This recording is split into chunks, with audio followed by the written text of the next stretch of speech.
It's not on right now. We just want to talk to you. You can see the little red light. Whoops. We just want to talk to you for a minute. Not right now, you guys, okay? Look, we just want to get you to introduce the bands for me. You should turn the camera off, okay? Dude? Trying to work here. I just want to talk to you for a second. Turn the fucking camera off, okay? Don't be a fucking dick, alright? Don't fucking film me. Come on, we just need you to say a couple of band names. You gonna pay me for this?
Best bands in LA? Are you nuts? There's no good bands in LA.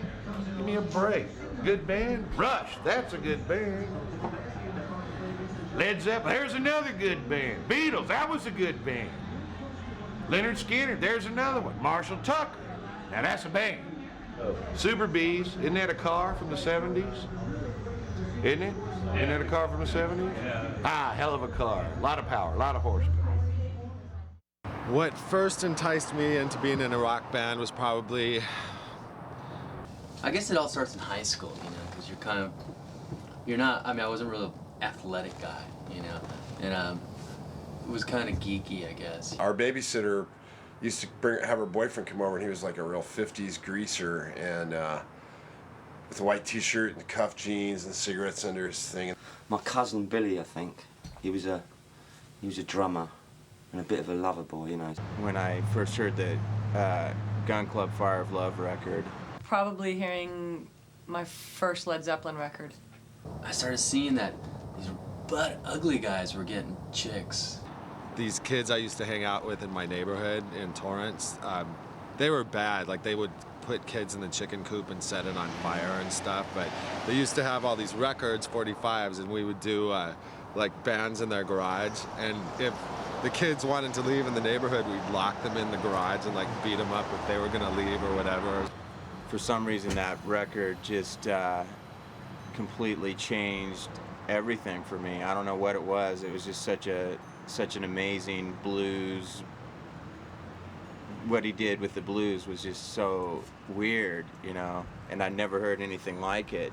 He used to bring over 45s and a little 45 record player, and I heard a lot of early 50s rock and roll and hillbilly music because of him. And next thing you know, I'm listening to The King and Jerry Lee Lewis. I saw that he could get #1, loads of birds hanging about. It kind of impressed me quite a lot. He was like my idol for years, you know. There was this new band called The Runaways, and they were like a local band. Those guys can get laid, you know. I could get laid, you know. He ruined my life, yeah. It was an early start of juvenile delinquency and rock and roll and stealing my mom's cigarettes. And music was always something that kind of bonded the freaks.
What you got to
Have you ever seen a demon put on makeup?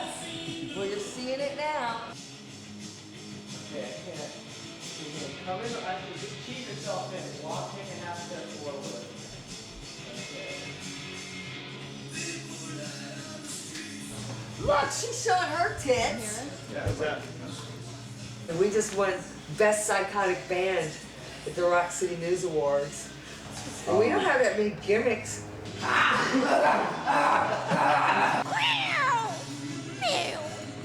Except for me.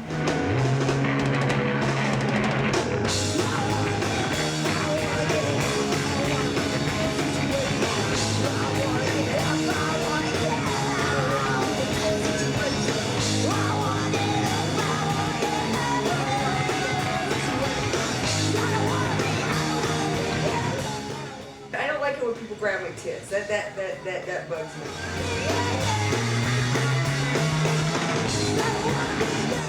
If you have to struggle to create, I've got enough struggle for the rest of my lifetime that I've already done.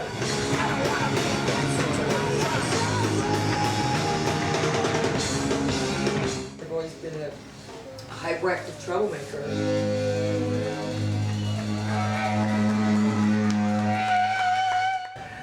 Let's get straight. In order to be an essential and vital punk rocker, you have to be fucking broke and you can't get paid. But to be a hip hop whatever rap star, you gotta get paid. You gotta be fucking rich. You gotta be jet setting. Are you trying to say the black man's smarter than us? Yeah, that way. I Fuck think yeah. they are.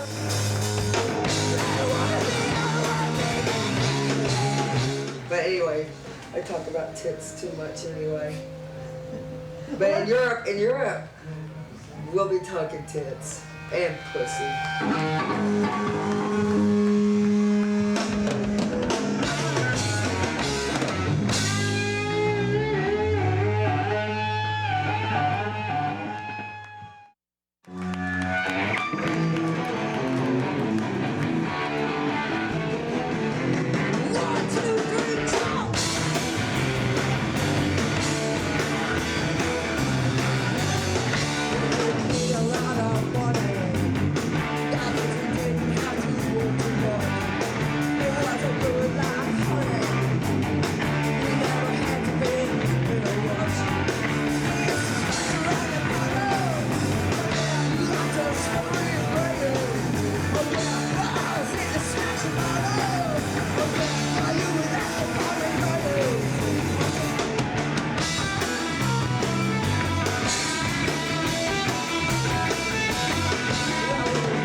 My first band was in like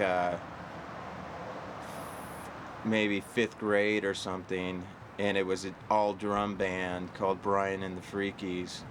I was in Catholic school, and we played at like lunchtime for everyone, and you know, we were just beating on drums, and that was it. And I was in cover bands and stuff, but I'm from Idaho, and we had no idea that people wrote their own songs, you know. And it just dawned on you when you heard the Gun Club? Well, it dawned on me a little bit before that, but you know, that was the real catalyst. I wanted to be Jeffrey Lee Pierce. Probably the first sort of real band thing was, this is really embarrassing, we were called Cement Wave, because we wanted to sound like Led Zeppelin, but we didn't at all. We just did Kiss covers. And we started playing all the played our local high school like 4 or 5 times. Then we figured out we could get, you know, rugby parties and do kegger parties and, you know, get free beer. So just kept going and going. Started firing people at an early age, and still got a reputation for doing that. I even sacked myself once.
our band? Dragbeat is the band. We shot a video for a tune called Pure Dirt. The video we kind of staged just to be like a cool, seedy club we'd like to play, pretty much. Like a Russ Myers thing. We hired the girls to dance. That was the only thing we didn't have to do. Bienvenidos al Paradiso del Diablo. Ahora les vamos a presentar una música directamente desde... Our bass player, PJ's into all that stuff pretty well, so we ended up putting this whole thing together. It was a crew of about, 10 people, all friends, just knucklehead friends, given responsibility pretty much.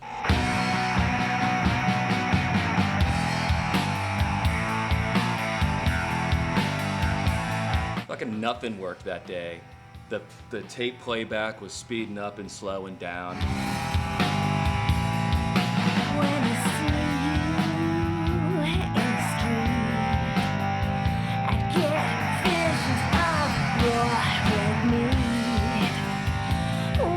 Not only we're the band in this thing, but PJ's running behind the camera. We're kind of doing our own crew work and stuff, and we hired these girls to dance. Most of being on the set's just sitting around not doing anything anyway, so they're drinking a little bit. And by the end of the evening, it's just all hell is broken loose.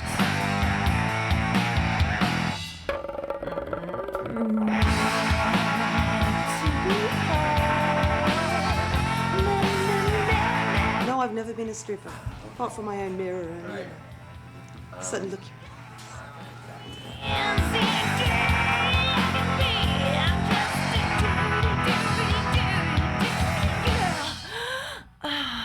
Yeah, I guess when I said everybody was doing about 14 jobs, I did leave Jackie out. I didn't see her for most of that. I Where was was she? outside looking fabulous, getting fabulous.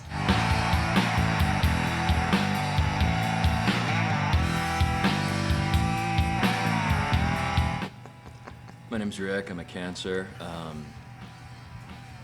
This is Jackie. We're looking for another couple to maybe do some,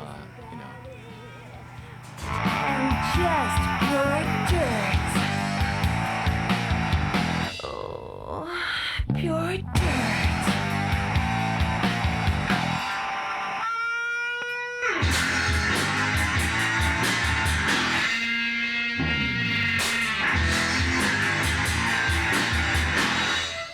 Sound wasn't locked.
what was one of your more interesting gig stories? The Playboy Mansion was, I didn't want to do it, but they were all like, come on, Playboy Bunnies, let's go. And so I went. I actually had a good time.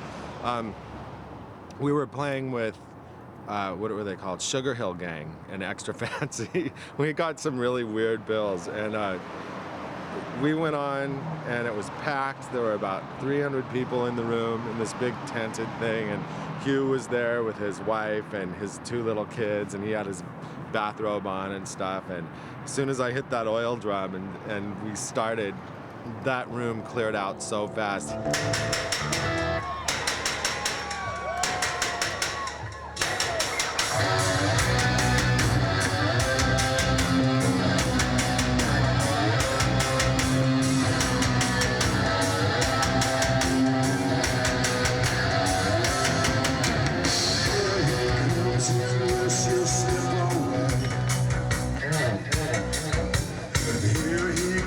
And yes, you do what he says.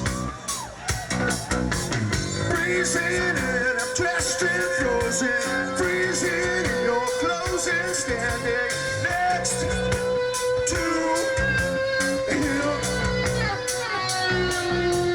Tell me that you're strung out again on your hands and knees.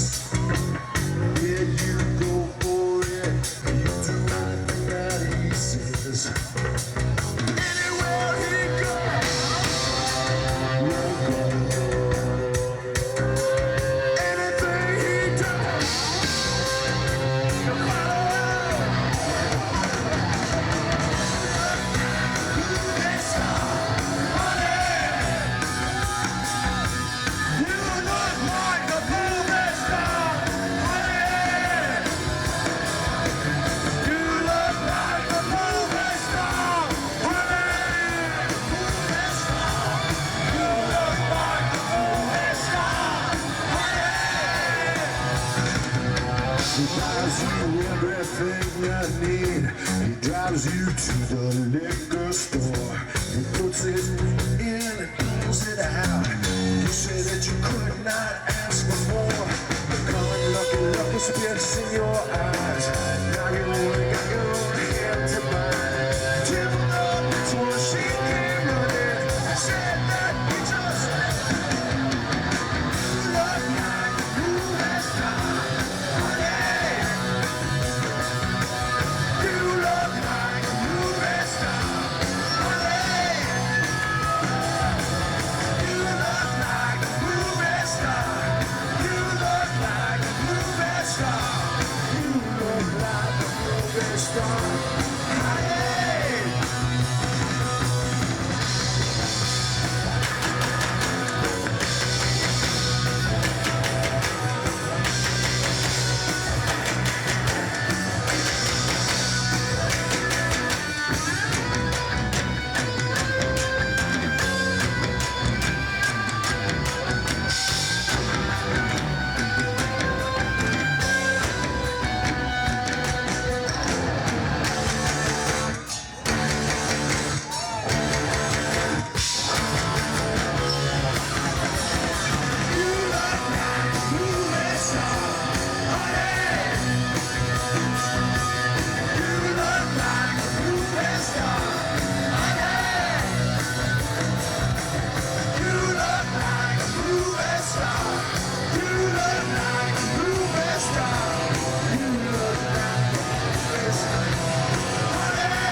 He had his hands over their ears, like dragging them out of the room just to get out of there as fast as they could.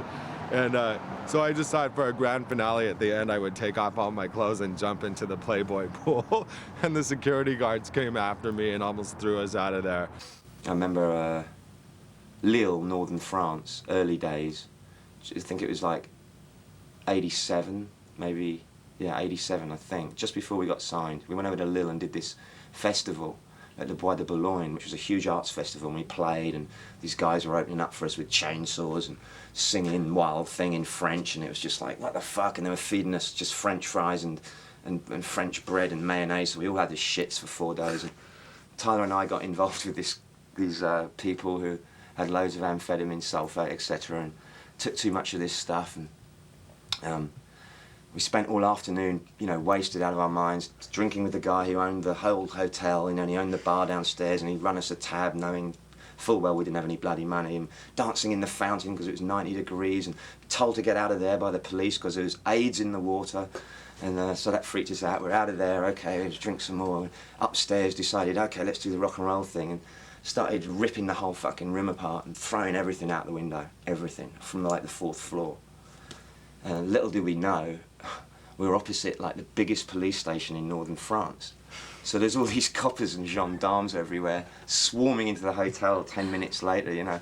Meanwhile, Tyler and I are sitting in this empty room, and he's already stood on my shoulders and drawn all these cartoons all over the ceiling. There's no furniture in the room, and all we got is a pack of playing cards in our bags, you know. So we're sitting there playing blackjack, and there's on the door, and we're like, fuck off. And next thing you know, they break down the door, come flying in with their, you know, they got like machine guns and shit, you know, and we're like, so, you know, we're hauled off to jail, and our passports are taken, and then we have to, you know, phone England and get money sent over. So we're there for like 3 or 4 days. Things like that, you know, used to go on quite regularly.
Show me a band that's good in L.A. Not one. There ain't one ever been born. Like Led Zeppelin, Chicago. That's a good band. ZZ Top, that's the best band in the world. That's only because they're from Texas.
Portion of our concert, and no, it's not monkey. We got other country shit. We hang with all them guys. Willie, Waylon, and Mark Diamond. Our first record deal was with Long Gone John from Sympathy for the Record Industry. Very hip label, very hip guy. Keith Morris from the Circle Jerks, he became a fan of the band and decided he'd take us on as a manager. The first demos we did were with Epitaph. Called this band called Vixen, and the day I phoned them, they'd fired their bass player. 6 months later, we were offered a record contract through EMI. It was basically our manager saying, either sign this band or I'm going to pull one of the other acts that I manage off of your label. What was that other act? I don't know if I'm allowed to say that. You're allowed to say it. I might not stick it in, but... His name was Richard Marx. When I was about 17 years old, I was in a band called Ella and the Blacks. They approached us, Chrysalis Records, but they wanted me to go like solo at that point. And I was like, I didn't know what the hell I was doing, and I just blew that off. And then years and years went by, and the next chance that I had for a record deal was when I was in lockup with this guy Tom Morello, who's now in Rage Against the Machine. The next deal we got was, I think was with Triple X. We were following in the same shoes as Jane's Addiction. We had the same manager, Charlie Brown. We were playing the same venues. We went to the same independent label, Triple X, and we're being brought up, slowly nurtured up the same way. Keith was getting some good response from, major labels, so we decided to pursue that a little more, and eventually wound up on Capitol Records. We got signed to Geffen Records, and we did a really embarrassingly awful. It was a great live band, but they tried to make us into the next Faith No More, and the guy that produced it, it just was horrible. It was, like Tom said, it was like going to music school 101 of like what not to do in the record industry. We got offered one of the first bands to get signed to Interscope, and thinking that we were dumb hicks from Colorado, which most people thought. These guys are drunk all the time and they're stupid. They're big, dumb, corn-fed cowheads. They're going to sign anything. Well, sometimes we look at it and we go, we should have signed everything.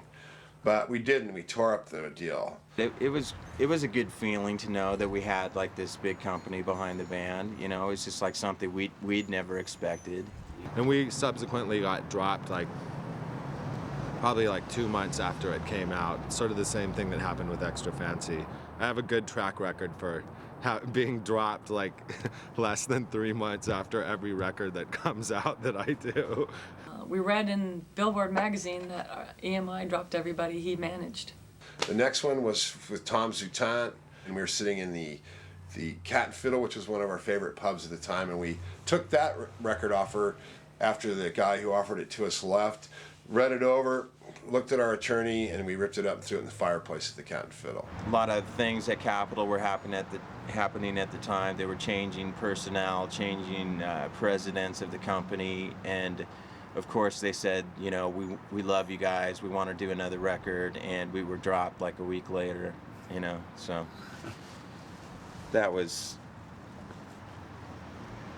that. So we were just the antithesis of Guns N' Roses. We didn't have concho belts and skin-tight spandex pants. We didn't have long, pretty hair. We were really, in fact, rather ugly band. We were also known by A&R people as the most ungovernable, unmanageable, dangerous band in LA. People were terrified of us. A&R people were deathly afraid of us.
Thank you kindly. God bless you all.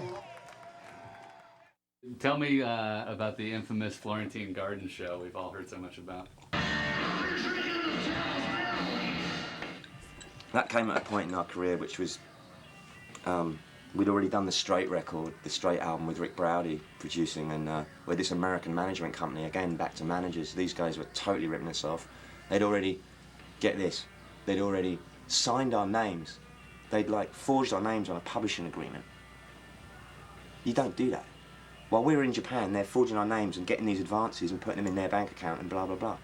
So we found out about all this shit, so well, you know, the Florentine Garden show was kind of like the last show we did in LA for a long time, because we were just about to break up with that management company and there was a lot of shit going down. And Tyler, I think, had decided, okay, it's the end of the band kind of thing. I want to do some stuff by myself, you know, do some acoustic shit and whatever. And that night was just really emotional, you know, there was a lot of shit that went down. Everybody had like 3 or 4 different girlfriends backstage. You weren't all supposed to be there at the same time. A lot of shit hit the fan. And I think it was just, you know, and that was, I mean, Tyler didn't do that intentionally. That was an accident. He just, you know, he broke that bottle and it just went in too deep, you know. But when he turned around to me and I'm playing away and I just see his fucking intestines hanging out, I was like, you fucking son of a bitch. And, you know, and I was, you know, he collapsed and I just smashed up the kit and that was it. It was kind of it.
And I remember going backstage afterwards, just, you know, covered in blood, because we'd carried him sort of out the back door sort of thing, and my manager came up to me and went, do you think we should get an ambulance?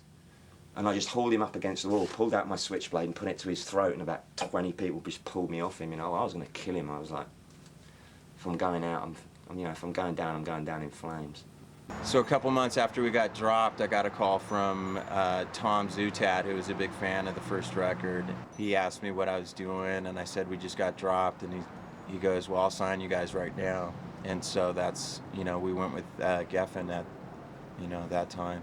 During that time, I was full-blown alcoholic, drug addict, so the choices I made in personnel weren't all that keen, even though the guys are real good, but we all had real bad problems. You know, I just found people that I wanted to use with, basically. We finally got our shit together enough to go do a record down in Nashville, and worked really hard on it. And they saw how bad we were doing, like physically and mentally, so they decided that they didn't want to, you know, they didn't want to deal with that. My drug habit had gotten so bad that I was going to Geffen Records and taking CDs from them, you know, and selling them and borrowing money from all the secretaries there and showing up to meetings completely out of my mind. I would just fall, you know, I'd pass out in the middle of meetings, and it, you know, they just had enough. And, you know, who can blame them? I didn't care, you know. So why should they? Burned out, sick life, doing time spent. Messed up, thrown up, wasting time, overdue rent.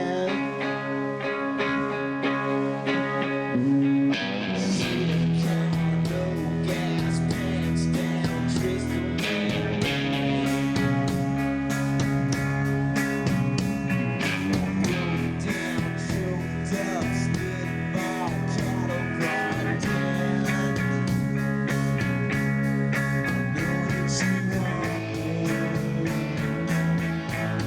I know it's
finally made you decide to get sober?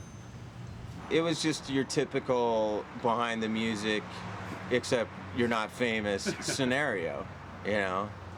Exactly what goes on in all those behind the musics is what happened to me, you know, without the limos and you know, the big money to back it up. So you're like a rock star cliche without being the rock star part? Exactly.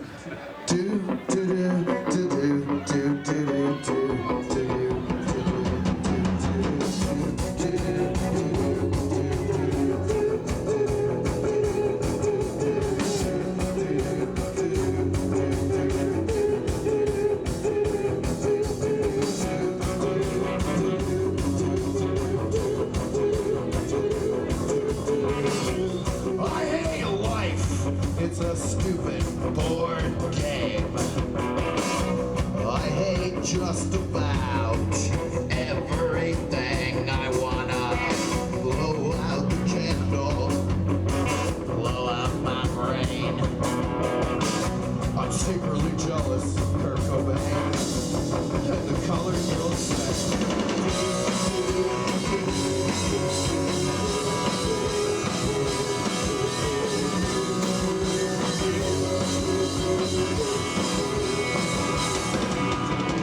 I want $1 million. I want fortune and fame. I wanna wash my drugs down with champagne until I blow out the candle, blow out my brain. I'm secretly jealous of Kurt Cobain and the colored girls say.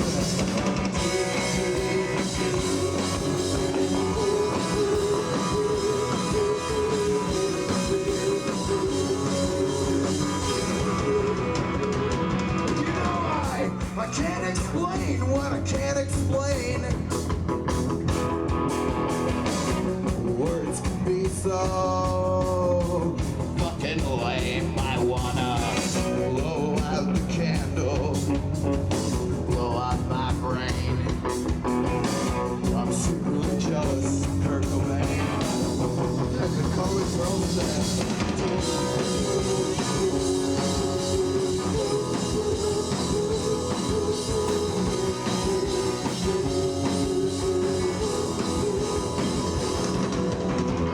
I want $1 million. I want fortune and fame.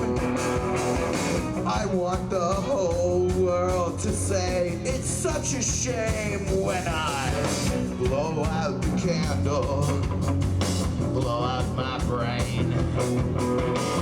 I'm secretly jealous of Kurt Cobain and the colored girls say.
Did you think you're going to be a big rock star? Well, when I was younger, when I was a kid, everybody wants to be a big rock star because everybody wants people to pay attention to them and cheer for them, and that's sort of one reason why you get into it. I think as you stick with it, that's why a lot of people quit really soon too, is because you don't rarely get that, you know? So through many, many years of just keeping at the whole thing, you know, the goals are different, and now it's all just about, it's more of a soulful thing. At first, it's fun, you're hanging out with your friends, and at some point you kind of start, you know, thinking like, well, this is going pretty good, this is kind of fun, you know, and you start seeing people around you who aren't any better or any worse than you, you know, start making a name for themselves and making money and start making a living, and